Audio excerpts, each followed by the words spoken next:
So what is Titanic Syndrome?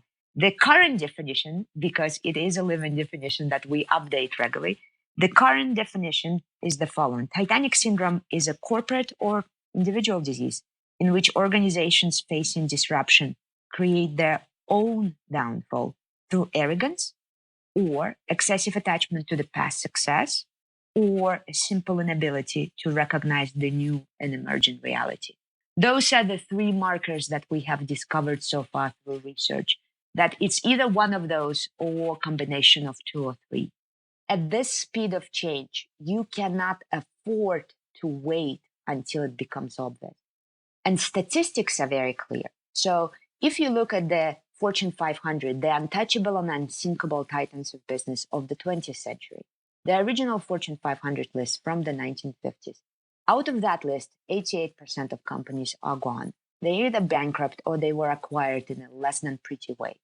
They were not able to sustain themselves and they were not able to thrive. That's a span of about 60 years. But recent research, there's a wonderful group called Innosight that just published their analysis of Standard and Poor 500. And their insight is that in the next decade, not 50, not 60 years, but just in the next 10 years, about 50% of all Standard and Poor 500 will be gone.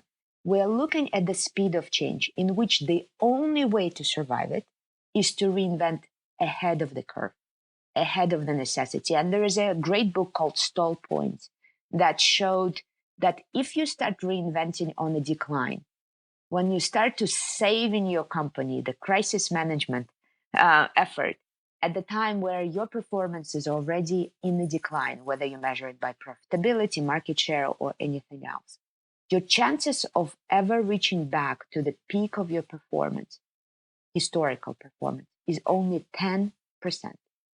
That's it. That's pretty much done.